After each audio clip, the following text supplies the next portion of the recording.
Hello and welcome to Wednesday Live with Evie, number 37.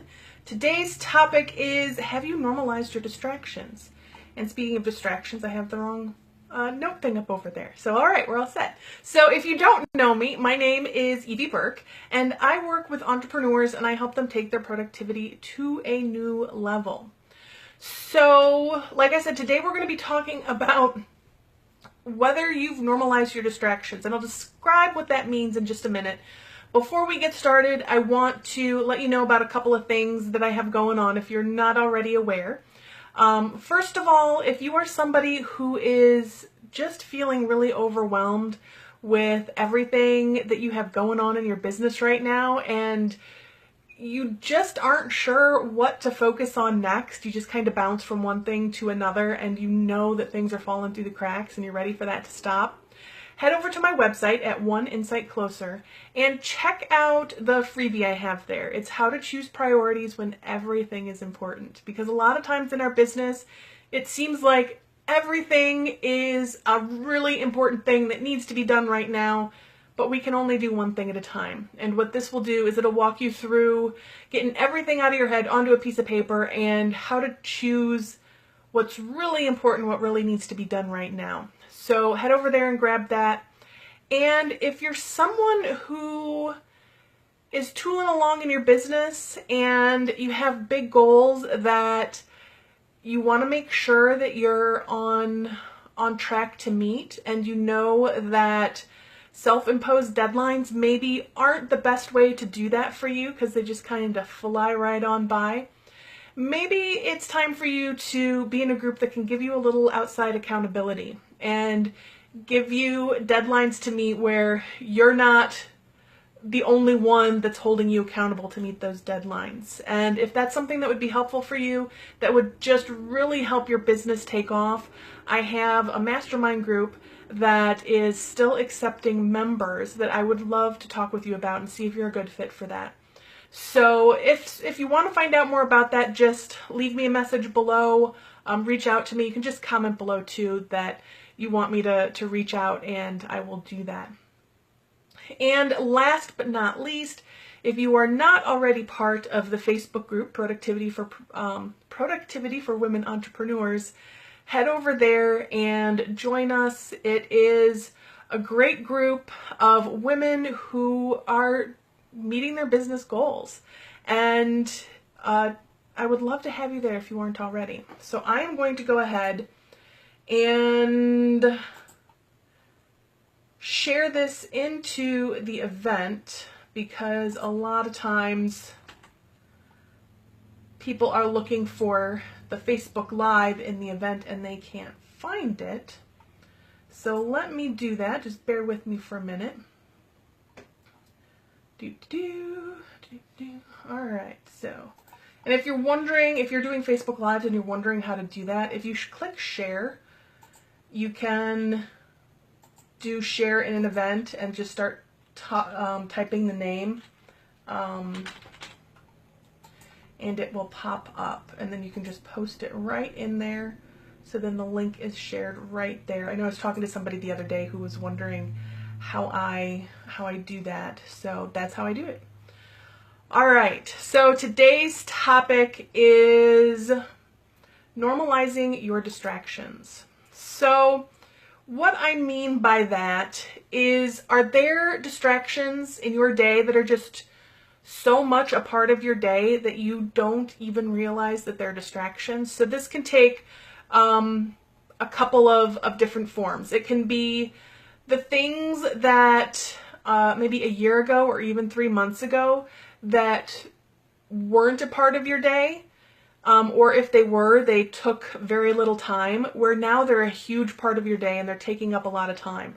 You know, these are the things that, you know, you don't even notice them as distractions. It's just how your day goes. And then the second part here is your technology working for you? So sometimes we get so caught up in whatever the new technology is that we don't take a step back to say, am I participating in this technology for technology's sake, or because it's actually something that's going to help me? So one of the things that kind of fell into both categories for me, if you get my newsletter, you saw this, I shared this story, where at some point last month, I realized I was spending a lot of time futzing around on my phone, whether it was watching YouTube or playing games or whatever it was. There was a lot of time in my day where I was looking at my phone and some things weren't getting done, and that's a sign that there's a problem. And I was trying to figure out what it was because the routine and the start of my day really hadn't changed that much. So I was wondering where was the breakdown that I was spending so much time on my phone, and I started to pay attention. And what I realized was my 10-year-old computer had deteriorated to a non-working state to such a degree that I was getting bored waiting for it to decide to load things, and I'd look at my phone and I'd spend a lot of time on my phone, and it was something that creeped up. So the operating system on my desktop was no longer supported by Microsoft, which meant that a whole host of other things started to happen. Things like the browser of choice that I use was no longer getting updates. And so suddenly, in addition to the old computer just not having like the memory power, now it was slow also because that browser wasn't getting updates. And so it slowly was loading fewer and fewer pages, and the pages it was loading, it was taking a really long time, to the point where the only pages it would really load were Facebook and Gmail. And even then, it was, 7 out of 10 times it would load decently quickly, right? So there was a lot of time I was wasting there. And my computer, that blue screen of death, if you have a Windows machine where everything just crashes, that was happening about once a week. And Windows Explorer was crashing once or twice a week, or once or twice a day. And Windows Explorer is how you find files on your computer. So that meant opening anything took a lot longer because Explorer was likely to crash. And I don't say this as a sob story, I'm just sharing that all of this had become so much a part of my day that I didn't realize how much time it was taking until I realized that things that shouldn't have been hard to get finished, things that weren't even difficult to do, they were taking so much time.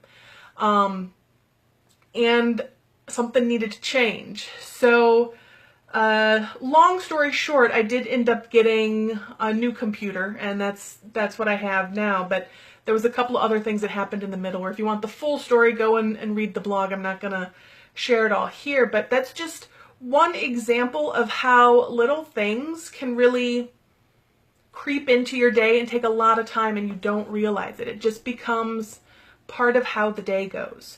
So going back to the two situations, again, think about what are the things that a year ago or even 3 months ago that were a very small part of your day, if they were part of your day at all, and now they're things that are taking a lot more time.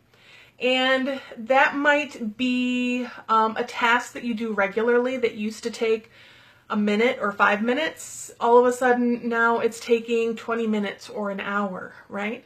So what happened there? Why did this task that used to take 5 minutes suddenly take so much longer?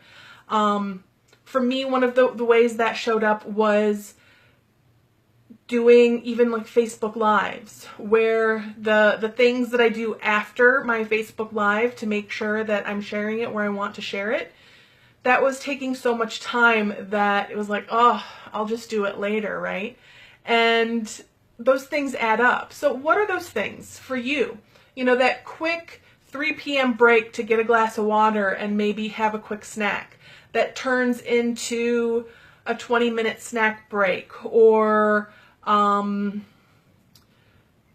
whatever other reason it might be that it takes you longer. What are those things that just kind of found a little crevice and then made itself bigger? The give a mouse a cookie thing, right? And another thing to look at here is your technology still working for you? So this could be your computer or your phone. This might be where you look at, is it technology for technology's sake? Is your time-saving app causing you more time than if you were not to use it? So I have a couple examples of these. So for your computer or your phone, again, on the, I guess a side thing here could be noticing when your technology is getting old and taking up more time than it needs to.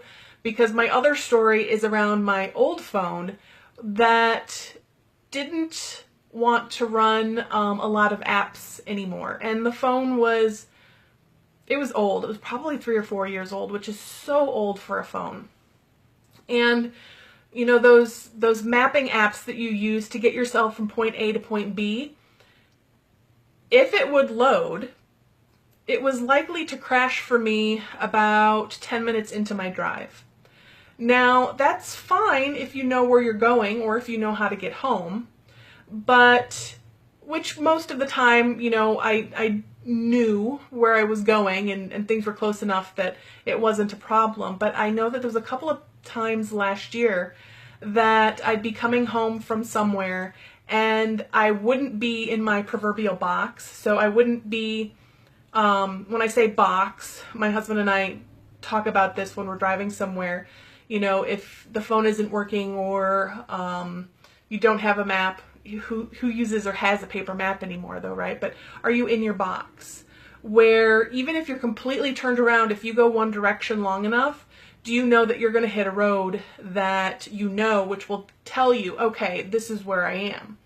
So, you know, it might be, you know, for where I live, I'm near Fermilab. So if I hit Fermi, then I'm going to know where I am, right? Because that's a huge marker in my box. If I hit Route 88, I'm going to know where I am.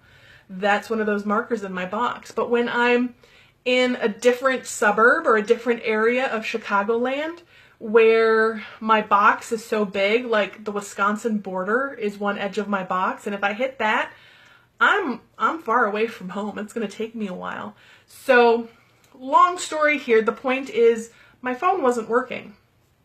And it meant I needed to get a new phone, right? So the technology wasn't working for me anymore. Another thing, technology for technology's sake, is your time-saving program or app costing you more time? So an example for this for me was the CRM I was using. And CRM is, in my case, it was a contact management system. So more of a CMS, but CRM is usually a client relationship manager system. But I had this contact management system that I was paying a decent amount a month for, and I was entering everybody that I met over the course of the month, and the database I had of contacts was huge, but there was a high percentage of the people in that contact system that I had only met one time, where I didn't have an email address even for them. All I had was their name and a little note about what they did. And it was taking me more time than it was worth to do that. I ended up going back to paper because it forced me to be very intentional about who it was that I was saving the information of, right? So, is your technology costing you more time? Is it allowing you to not make decisions where it's really a good idea for you to make decisions? Another one that is a big one for me is to-do apps. So sometimes, because I work with people on productivity, people will say, well, what's the to-do app you use, or what would you recommend?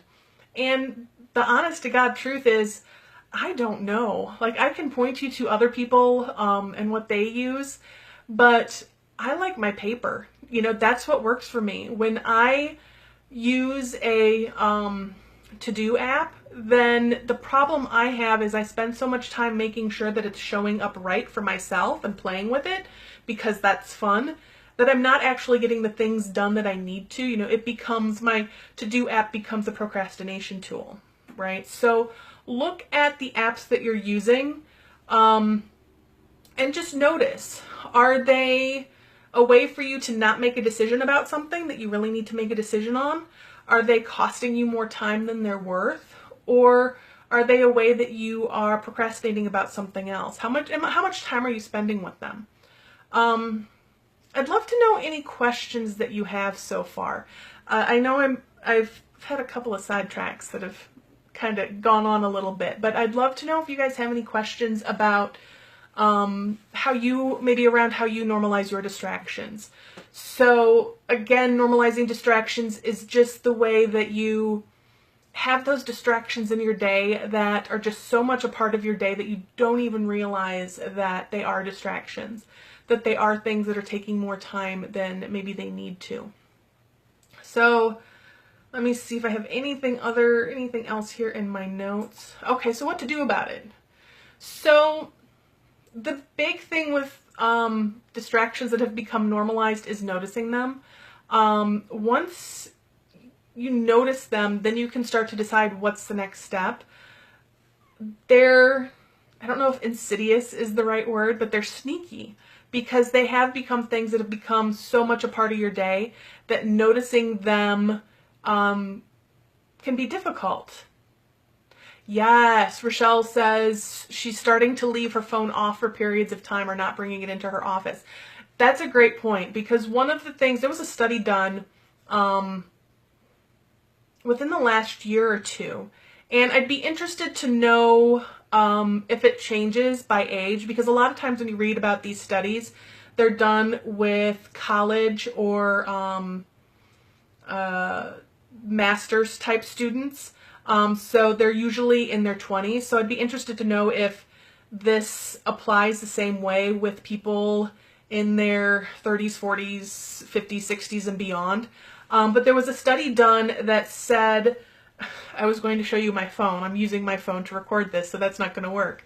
But there was a study that they did where they had people take a quiz, and they had the option of leaving their phone outside the room, having the phone, behind them in the room off and not making any noise, having their phone face down on the table next to them, also in, do not disturb mode, or having it flipped up so that they could see the display in do not disturb mode. And they had them take this test, and what they were testing was their level of engagement with what they were doing based on where their phone was. And what they found was you are distracted when your phone is in the same room with you.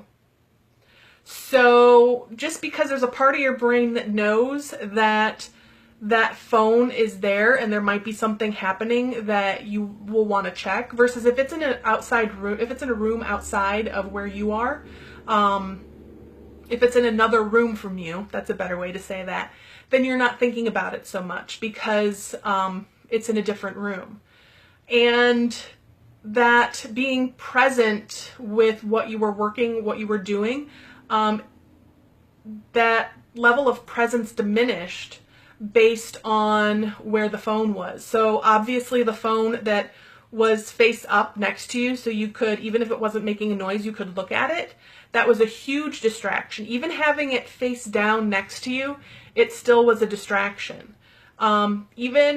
It was less of a distraction, but even having it in the same room with you, where you couldn't hear it, it was still a distraction. So those are ways, that's a way that we distract ourselves. We don't even realize how it's taking us away from the things that we're doing, the people that we might want to be present with, our business and the tasks that we're trying to complete in our business, because we're thinking about the alerts and the things popping up on our phone. So yeah, that's really great, Rochelle. Setting a timer and working for an hour without your phone. Yeah, absolutely. So, and that's something to consider, is maybe putting your phone on do not disturb. Yes, turning off the email notifications on your computer, closing the Facebook tabs, closing the email tabs so you're not getting the little tabs that are saying, here's the new messages or here's the new things that are happening, there's this many new things happening. Closing all those things off so you can really be focused on what you're doing. I know, and I don't know I'm always curious, how people work to know if this would work for people. I know for the way I work, this wouldn't work well, but there is somebody that I follow who is a podcaster, and one of the things that he started to do is try to spend his mornings away from the computer. So he does a podcast once a week, and so he'll draft out his podcast topic on a notebook. He's probably in his mid to early 50s, and he'll draft it out on his notebook, and then he'll do the podcast using the notes in his notebook, just because that allows him, he can, go and sit at the beach, because he lives in California. He can go and sit at the beach and draft out his podcast. He can go and sit in the backyard and draft out his podcast. But, he's looking to have less screen time. And so that's one of the things that he's doing. That was one of them. That was a really insightful, Rochelle, because that one was something I didn't even think of when I was thinking about the distractions that are just a normalized part of our day. And it's true though. Having that phone, having those email and social media notifications, those are definitely things that have become so much a part of our day that we don't realize how much of a distraction they are. So I'm interested to know what other things that people either watching live or later notice as our distractions that just are part of your day that I haven't thought of, because they're such a part of my day. I'm blind to them. I would love to know that. I'm trying to think if there's any other ones now. So let me get back to the what to do about it. Again, noticing is the big part here. And then once you notice that there's a problem, then you can start to come up with, okay, what are the ways that I want to handle this? With the email and the phone, like Rochelle said, moving it into a different room, silencing it, and just working for an hour without it. When it comes to things like your technology being old and it's taking more time just because the technology is old, just start to notice that and make a plan for when you're able to upgrade your technology. It can be super helpful if you have somebody who's very technologically inclined and isn't a jump and be the first one on board type of person, because then they can help you look for things that might be within your budget, so you're not buying the latest and greatest computer if that's not what you need. I know I'm lucky my husband is big into technology, and I mentioned to him last month that I was looking for a new desktop, but I had no idea what I needed. And he started putting his attention out to notice some of the deals that were available, because he checks those things. And he found me the computer that I'm using now. He's like, oh, there's this deal for $150 and it's a new computer and it's Windows, I think it's Windows 7 or 8, I'm not sure which one. And I've had it for a few days now and I've been really happy with it. I don't think the deal's out there anymore, but if you know those people in your life and that's something that you're looking for, reach out to them and see if they can help you out with that. Rochelle also says the dog. Yeah, close the door so she can't come in. Yeah, I don't have a dog, so don't have that concern, but it's something to keep in mind. I know in a couple of weeks I'm going to be watching my parents' puppy dog, so that is something I'll need to think about, is, making sure I'm still getting my stuff done and taking care of the dog. So I don't think I have anything else here. Again, if anybody has any other distractions that they know of that are just so much a part of their day that I haven't thought about them, or even if some of the ones that we did talk about are things that are huge for you, I'd love to know that in the comments below. Again, head over to the website if you haven't already got your copy of How to Choose Priorities When Everything is Important. You can grab that there. There's the Facebook group. Productivity for Women Entrepreneurs. Sorry, I was blanking on the name of my own Facebook group. So, but that's Productivity for Women Entrepreneurs. Or if the mastermind is something that you would be interested in, reach out to me, or let me know you want me to reach out to you, and we can talk about that, because that group is the application process is a conversation with me. So if that's something you're interested in, let me know. I'm trying to think if there's anything else I want to mention. I covered all my notes here. So that's it for today. So if you have any topics that you would love to see covered here in Wednesday Live with Evie, let me know, and I can add that to one of the weeks, and we can cover that topic. Otherwise, I will be here, well, either way, I will be here next week with another Wednesday Live with Evie at 1 p.m. Central Time. And until then, much love. Have a great week.